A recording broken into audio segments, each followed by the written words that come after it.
Bienvenue sur Bulle de Bonheur, le podcast pour prendre le temps d'être heureux. Je suis Raphaëlle Defoucault, chercheuse inconditionnelle de Bulle de Bonheur. Aujourd'hui, nous vous proposons le numéro 77. Le micro de Bulle de Bonheur voyage et il voyage virtuellement et cette semaine en Espagne. De mon côté, je suis toujours à Boston et nous avons un cordon virtuel qui nous rapproche d'Amélie Yann Guifes, qui est basée donc à Madrid. Une fois de plus, vous allez le découvrir, les gens heureux ont aussi des histoires. Et quelles histoires! Bonjour Amélie et bienvenue sur Bulle de Bonheur.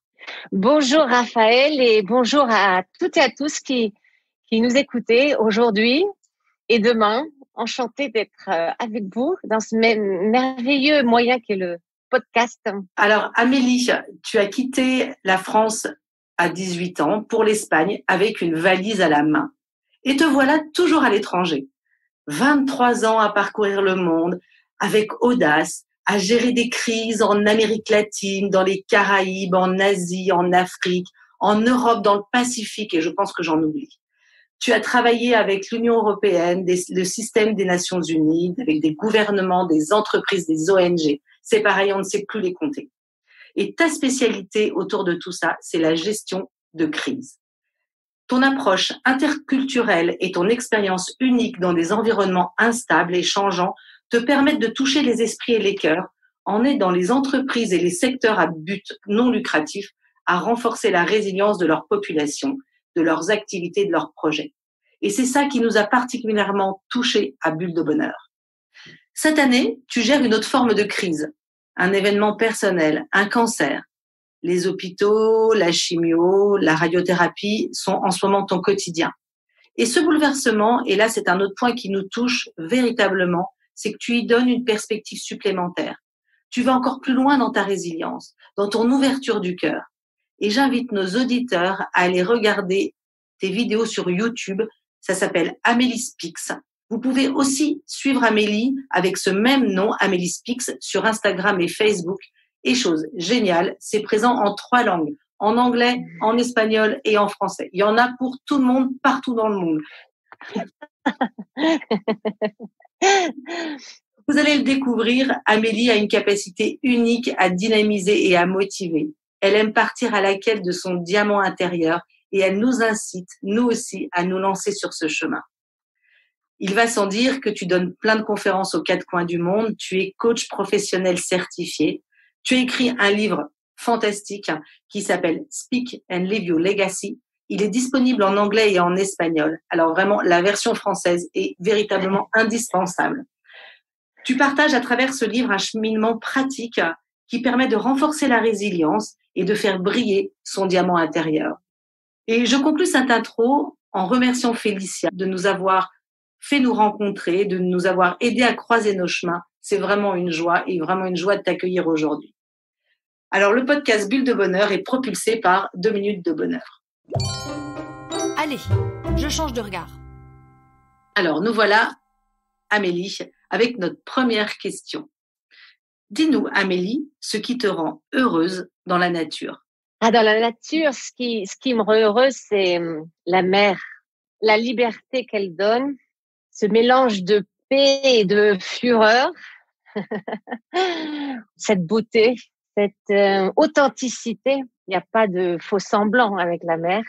Quand j'entends ta question, là, tu vois, je me dis, c'est vrai que là, je vis pas au bord de la mer. Alors, j'ai choisi de vivre ici, en ce moment à Madrid, mais c'est un projet de justement partir plus proche de la mer ou très proche de la mer, au bord de la mer, pour avoir cet élément de la nature, pour que le bonheur soit aussi dans mon environnement physique à tout moment. Est-ce que tu aimerais dans la mer le côté un peu inattendu? Parce qu'il y a quelque chose dans la mer, enfin, on n'attend pas, on ne sait pas comment la vague va arriver, on ne sait pas quand elle va se déchaîner, comment ça va être.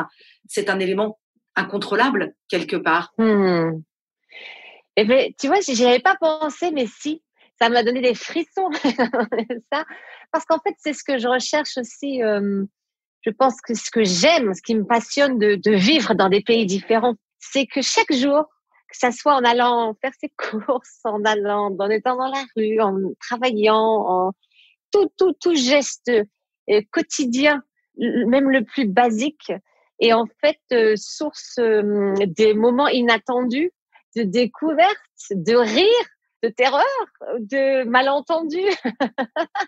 Et c'est une telle richesse. Cet exotisme, en fait. Et cet exotisme, il est dans cet inattendu. On ne sait pas de quoi demain sera fait, de quoi la minute suivante sera faite. Et c'est fabuleux. Ça donne une richesse incroyable à la vie, la diversité. Ça oblige à aussi être dans notre curiosité. La crise du Covid en Europe, moi, c'est la première crise, bien sûr, que je vis et sur laquelle je travaille en Europe, puisque pour l'Europe, c'est la première crise aussi massive et qui affecte tout le monde et tous les secteurs de nos vies depuis la Seconde Guerre mondiale. Souvent, les gens me demandent que c'était quoi la grande différence, toi, entre cette crise, Amélie, et la crise que tu as gérée dans d'autres pays. Quand j'ai eu cette question, la première image qui me venait en tête, c'est ce gif fabuleux qui était un soldat comme dans les films là, un peu la Seconde Guerre mondiale, qui court là dans un désert avec des bombes qui explosent de tous les côtés. Il y avait de la fumée partout, de ces bombes qui explosent. Et dans ses bras, il a un paquet de 12 rouleaux de papier toilette. Et j'ai dit, ça, c'est la différence. Ça, c'est la différence que je vois déjà. La première, c'est que dans aucune des crises que j'ai vécues, les gens auraient pensé aller se fournir de papier toilette parce que c'est effectivement l'élément le moins indispensable. Et je me suis rendu compte que, alors oui, la peur de la crise, de l'inattendu, du nouveau, mais parce que là, on est, et je me dis, mais il y a quoi derrière cette peur? C'est pas possible. Qu'est-ce qui fait? Et je me suis rendu compte qu'ici, dans ce monde occidental, donc plein de ressources extérieures, on a perdu cette connexion avec la première ressource fondamentale. Quand on perd tout, quand il ne reste plus rien autour de nous, qu'est-ce qui reste? Nous. Et c'est ce que j'appelle ce diamant intérieur auquel tu as fait référence, Raphaël, au début dans l'introduction, ce mélange de tous nos talents, de notre résilience, cette chose que rien ni personne ne peut casser. Et c'est notre diamant intérieur. Et nous, vivant dans l'abondance, et bien heureusement, de l'Europe, toujours habitués, soit l'entreprise prend en charge, l'État prend en charge, et les ressources sont là. Si eux ils prennent pas en charge, on peut acheter. Tout est achetable, tout est à disposition, tout est disponible. Du coup, on nous dit, c'est fini ça. C'était loin d'être fini. Mais cette panique de dire, oh, la certitude de demain, l'attendu de demain, nous tellement habitués à que tout soit justement comme une mer plate, eh ben on s'est bloqué au lieu de connecter avec ce qui est dans notre cœur, ça, nous. Mais mon invitation, c'est que reconnectez avec tout ce que vous êtes. Vous avez toutes ces années d'expérience, vous en avez géré des crises dans vos vies personnelles, et vous êtes là aujourd'hui, vous vous êtes relevé, vous avez rebondi, vous êtes allé. Et qu'est-ce qui a fait que vous avez rebondi? Reconnectez avec ces choses. Posez-vous la question, quand j'étais là et que j'ai l'impression que c'était la fin du monde, la fin de ma vie, la fin de tous mes rêves, etc. Qu'est-ce qui a fait que j'ai rebondi? Et c'est là votre diamant intérieur. C'est là ce que vous avez, vos ressources à vous, ces ressources qui sont propres à nous. Et quand on voit dans les pays, donc là tu faisais référence à mon livre Speak and Live Your Legacy, non, exprime et vis ton empreinte. C'est tous ces gens, ces histoires de rencontres, ces gens que j'ai connus qui avaient tout perdu ou qui peut-être n'avaient jamais rien eu, mais en fait qui avaient tout à donner, qui m'ont tout donné parce qu'ils ont donné ce qu'ils étaient. Et c'est ça le premier don, le premier cadeau qu'on a pour le monde et pour nos vies, en commençant par nos vies. C'est ce que nous sommes. Et en fait, là où tu nous invites par rapport à cette nature, c'est en fait de nous reconnecter à notre propre nature. Oui, absolument. Se reconnecter avec notre propre nature, avec nos valeurs profondes, avec ce que nous sommes, avec ce que nous avons fait le choix d'être et avec ce que nous faisons. Amélie, dis-nous, raconte-nous une valeur humaine qui te rend heureuse. Moi, une valeur humaine qui me rend heureuse, c'est la générosité. Ouais, la générosité, hein, ça vient du cœur aussi. Hein. D'après tout, on vient toujours à l'amour. Hein. On dit toujours l'amour, l'amour, l'amour, mais c'est tout ce qui vient du cœur qui la générosité spontanée, celle qui peut être, qui est pas forcément de la générosité financière, matérielle, qui est la générosité du cœur, la générosité du moment, la générosité du temps, la générosité du mot, juste cet instinct de donner, quoi, donner. Et si on regarde tous, quels sont les moments de nos journées ou de nos vies dans lesquels on est les plus heureux, c'est les moments où on donne à l'autre. Et c'est pour ça que je pense qu'un des outils ultimes de la gestion de crise, de la résilience, c'est donner. Tu sais que je me suis rendu compte dans tous ces pays dans lesquels j'ai travaillé, où donc après des catastrophes naturelles, des pays ravagés par des conflits, ou ravagés par des crises sociopolitiques, où il y a rien qui fonctionne, où les gens n'ont rien, les communautés qui s'en sortent le plus vite et le mieux, les communautés qui rebondissent le plus, ce sont les communautés qui donnent. Parce que je me suis rendu compte, par exemple, quand je raconte dans mon livre, non, cette femme qui, après un tremblement de terre, a tout perdu. Elle est là, sur les ruines de sa maison, de sa vie, de tout, de son futur, même de ses projets, de ses rêves, de tout. Et elle me voit arriver. Et la seule chose qui me traverse l'esprit, c'est m'offrir un café dans ces restes de débris. Là, dans la chaussette qui sert de filtre, elle est plus que ses ressources matérielles, elle est plus que sa maison, elle est. Si on fait le lien avec la question précédente, en fait, on va un pas plus loin en se disant, mais celui qui est connecté à lui-même, il a la capacité de donner, finalement. Ouais. Et puis ce que j'aime aussi, c'est ce don dont tu parles, ce don qui est généreux, mais le généreux, c'est celui qui donne sans attendre de retour. C'est le don gratuit. Ah oui, c'est le vrai don, celui qui sort du cœur, qui vient de « Ah, je vais donner ». Et les moments où on a donné, parce qu'on a tous ces moments-là, et la façon dont on se sent quand on a donné, quand on a eu ce geste de générosité pure, d'amour pour quelqu'un qu'on ne connaît absolument pas, et ce besoin impérieux d'aider cette personne. Et la satisfaction, mais le mot est petit, enfin, le bonheur que ça nous a procuré. Troisième question, Amélie. Quel est l'événement qui t'a rendue le plus heureuse? Ce mot en anglais, R-A-W, tu vois, le cru. Les moments, en fait, quand je dis cru, parce que du coup, en français, c'est une connotation un peu différente. Ces moments vrais, quoi. Le moment authentique, le moment qui est pas planifié, qui est là. C'est être, par exemple, allongé dans le lit ou sur la plage ou sur le fauteuil avec mes deux garçons. Tu vois, à rire ou à dire des bêtises, à discuter de quelque chose. Passons à la quatrième question. Dis-moi, Amélie, ton secret pour être heureuse? Aujourd'hui, justement, j'avais une session de coaching et ma cliente me disait je suis un être spirituel. Je suis un être spirituel.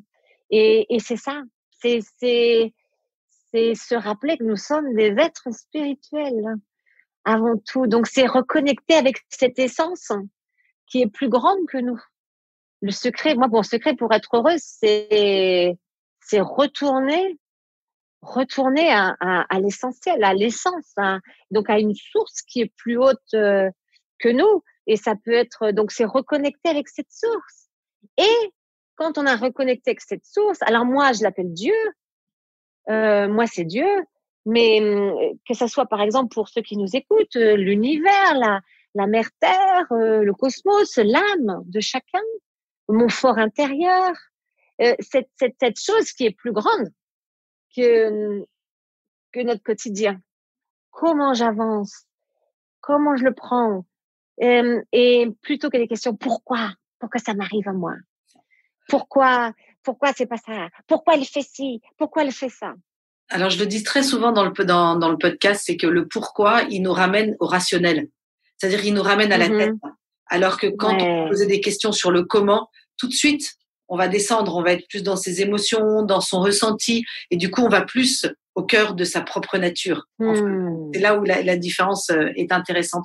Mais là où je trouve que ce que tu amènes, le côté de la spiritualité, c'est-à-dire croire en quelque chose qui est plus grand que soi, donc on y met Ouais. le nom qu'on a envie d'y mettre, Ouais. ça vient complètement compléter ce que tu disais après et ce que les scientifiques ont démontré aujourd'hui du fait que le fait d'être connecté à soi-même, donc avoir un contact avec sa propre nature, un contact avec son corps et puis un contact avec le côté plus spirituel font de nous des personnes qui sont alignées et que cet alignement, c'est celui-là qui nous rend heureux. Et hop, je me lance. 5e question, Amélie. Quels sont tes 3 synonymes de bonheur? Les synonymes de bonheur, pour moi, seraient comme ces explosions de bulles, par exemple. Bulles.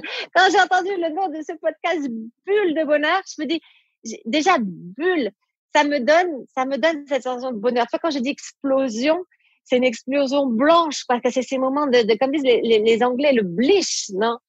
Et c'est une bulle. Et en fait, cette bulle, pour moi, elle est faite, je la ressens et elle est là quand il y a justement ce raw, non? Ce cru, cette authenticité, ce vrai. Et pour moi, peut-être, ça serait les 3 mots: authenticité, simplicité et le vrai. Et ça forme cette bulle qui fait qu'on est dans ce moment de bonheur. Magnifique, magnifique. Notre dernière question, Amélie. En 2 minutes, ce que tu as envie de proposer à nos auditeurs pour qu'ils soient plus heureux. Alors, j'aurais envie de proposer 3 choses. 3 petits exercices, 3 petits axes de travail. 1, c'est reconnecter avec tout ce que vous êtes et tout ce que vous faites. Et il y a un exercice que j'aime bien donner, là, c'est justement dans ces moments de crise, là, non, pour s'apercevoir qu'on n'est pas tout nu devant Covid. Covid, c'est qu'une circonstance. On le remet à sa place, on reprend le volant de la voiture et on sait conduire la voiture. OK? Donc, le chemin, il a un peu changé. C'est-à-dire que, avec Covid, maintenant, il y a peut-être 3 montagnes au milieu, il est devenu tout sinueux alors que c'était une autoroute avant. Mais c'est que le chemin qui a changé. Ma voiture, elle est aussi belle et moi, je suis toujours une aussi bonne conductrice ou conducteur. Donc, du coup, c'est quoi? Je suis qui comme conducteur, comme conductrice? Alors, un exercice que j'aime bien faire, et tu mentionnais ma chaîne YouTube, il est dessus. Si vous allez dans les petites séries sur la résilience, mode d'emploi, c'est de faire l'exercice du CV élargi, j'aime bien l'appeler. Vous prenez un vieux CV, bon, si vous êtes vieux comme moi, mais sinon, vous prenez un autre, le dernier CV que vous avez, puis vous regardez toutes les expériences, prenez des bouts de carton colorés, moi j'aime bien les bouts de carton colorés, et puis des feutres ou des stylos, des marqueurs, et vous notez toutes ces expériences, toutes ces compétences, puis vous en rajoutez, vous le mettez à jour, ce CV, et puis vous rajoutez vos valeurs, vous rajoutez les autres choses que vous avez faites, que vous n'avez pas mis dans ce CV. Reconnectez avec tout ce que vous avez fait, toutes ces ressources. J'aime bien le mot qu'utilisent les Anglais, qui est resourcefulness. Non? Nous, en français, on le traduit ingéniosité, mais ce que j'aime bien du mot en anglais, c'est du coup, il y a ce mot ressource dedans. C'est ce que je suis. Et ce que je peux faire, moi, depuis mon être. Le diamant. Le diamant. Waouh! Et émerveillez-vous! Soyez fiers! Émerveillez-vous! Mais oui! Waouh! Félicitez-vous! Prenez-vous dans les bras et servez-vous. Bon, alors si c'est le matin, non, mais cette petite coupe petit verre de vin, ou si c'est le matin, votre petit cappuccino, votre thé, regardez ce mur et dites-toi, waouh! J'ai fait tout ça! Je suis tout ça! Donc, je suis pas tout nu devant Covid ou devant les autres crises. J'ai plein de ressources. OK. Donc, du coup, vous regardez ce mural et vous dites, qu'est-ce que ça me dit? Qu'est-ce que ça me donne? Comment je peux utiliser ces ressources? Non, on y revient, ces questions. Quoi et comment? Comment j'utilise ça pour avancer? Ça, c'est la première chose. La deuxième chose, c'est Le il faut, on le dit, et vous m'avez entendu dire, hein, là, on le dit parce qu'on est éduqué comme ça, on le dit. C'est une des expressions les plus toxiques qui soit. Regardez tout ce que vous dites, commençant par il faut, c'est les choses sur lesquelles on procrastine, c'est les choses qui nous pourrissent la vie, etc. Donc, au lieu d'il faut, moi, quand je m'entends dire il faut que je fasse ça. Alors, qu'est-ce que je fais? Je change par j'ai envie de. Alors, des fois, parfait, j'ai envie de, ah bah oui, j'ai envie de faire ça. Ok, nickel. Très bien. Ça a juste été un petit changement. Pas deuxième. Mais des fois, je regarde, quand je mets j'ai envie de, non, j'ai pas envie de faire ça. Ah! Et alors, les gens me disent, mais oui, mais enfin, par exemple, les courses, faut bien les faire, les courses. Ok? Mais les courses, qu'est-ce qui est derrière faire les courses? La raison d'aller faire les courses. La raison d'aller faire les courses, c'est que j'ai envie de préparer un petit plat pour mes enfants, pour ma famille, et j'ai envie où j'ai des amis qui viennent et j'aime bien recevoir et c'est une façon de donner de l'amour. Ah, donc j'ai envie d'être généreux, j'ai envie de donner de l'amour et je donne cet amour au travers de préparer des petits plats. Donc du coup, quand on reconnecte avec l'envie de, on reconnecte vraiment avec notre besoin, avec vraiment ce qui est important. Et là où c'est intéressant, c'est que non seulement ça reconnecte, mais aussi ça libère la créativité. Comme tu le disais, pour arriver à la fin, j'ai la possibilité de faire ça de plein de manières différentes que je ne soupçonnais pas parce que je reste derrière le « il faut ». Voilà, absolument. Parce que le « il faut », c'est une imposition. Et ensuite, le troisième point, on en parlait pour le secret d'être heureux, etc., c'est reconnecter avec cet être spirituel, reconnecter avec ce qui est le plus grand en nous. Et n'oublions pas que nous sommes une âme, nous sommes un corps et nous sommes un intellect. Nourrissons les trois. Et moi, j'ai beaucoup nourri toutes ces dernières années, enfin, je dirais mes presque 48 ans de vie, l'intellect et l'âme. J'ai beaucoup travaillé sur la partie, cette partie-là. Et avec le cancer et le traitement, je me suis rendu compte que j'avais un corps, que je l'avais traité comme une machine à haute performance pendant des années. Mais du coup, je le découvre maintenant comme un temple de cette âme, comme un temple aussi de cet intellect. Je le découvre comme un être vivant plutôt qu'une machine.